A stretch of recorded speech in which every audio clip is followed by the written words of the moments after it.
Happy Tuesday, everybody. Ishmael Kolya is your realtor, the associate broker with eXp Realty, as well as the education director for the National Association of Hispanic Real Estate Professionals, the Bronx chapter, and education content provider here at South Asian Agents Group at eXp Realty. All right, I hope everyone had a fantastic weekend and are ready for the current week to be more productive and safe and healthy as well. Today's topic I'd like to focus on is building rapport with your clients, whether you're working with buyers or sellers or tenants or landlords or commercial properties. Whoever you're working with, you want to focus on building a rapport and a relationship. People do business with people that they relate to, that they can relate to.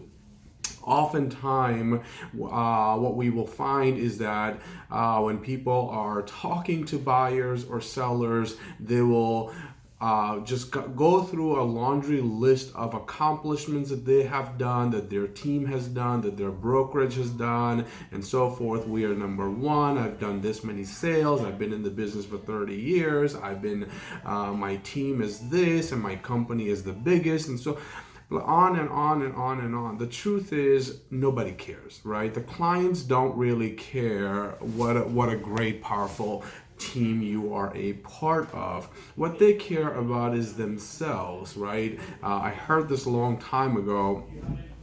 No matter what kind of music you listen to, but everyone has one radio station playing in their head at all times, and that is WIIFM, and that stands for What's in It for Me. So everyone is thinking, what's in it for me? So when you're meeting with a buyer for the first time, or when you go for a listing appointment for the first time, focus on them. People like to talk about themselves. That's why selfies are so popular, right? Because we want to focus on ourselves. So instead of you focusing on yourself in a listing presentation or a buyer consultation and so forth, focus on them. Ask questions about them. Hi, why do you need to sell? What's going on in your life right now that is driving you to sell your house or buy a house? Oh, we're retiring and we're moving to Florida.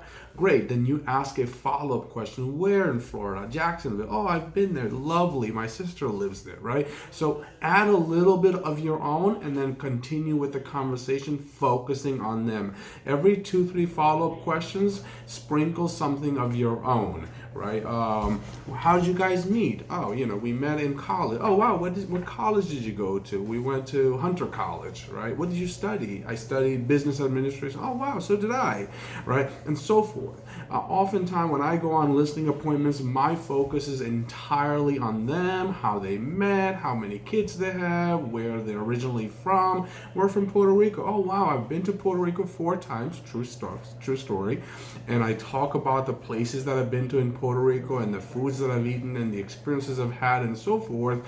Now, what that does is it makes them relate to you. You're not just going through a list of stuff about you and your brokerage and your team and blah, blah, blah, blah, blah. They don't really care.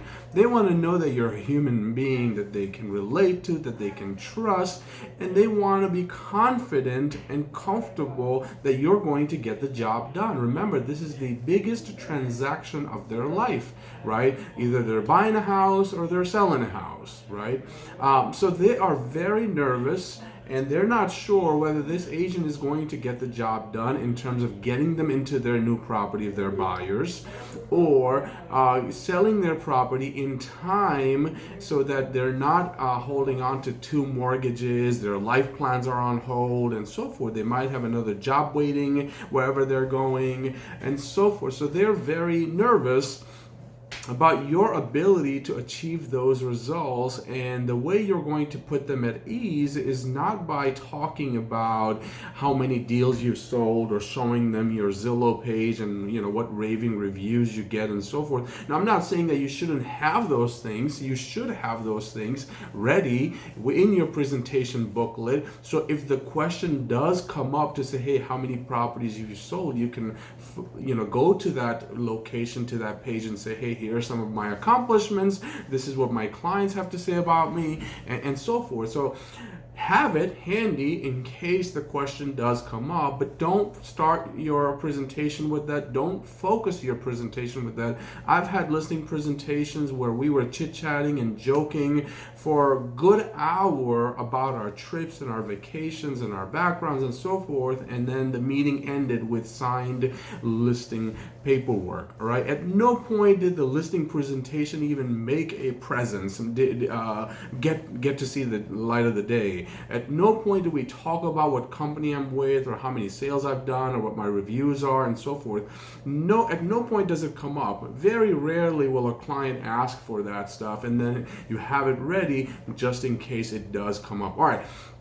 So to summarize, folks, when you're meeting with buyers, sellers, tenants, landlords, focus on them. What it is that's driving them to make this move right now, buying or selling and so forth. What are their pain points? What are they trying to achieve? How can you help them with that? And then along the way, every 2-3 follow-up questions, sprinkle in one of your own stories or one of your own life facts that are relatable to what they're telling you in that moment, and so forth. All right, that's it for today. I hope you find this useful. Go out there and make some new contacts, buyers and sellers and so forth. And I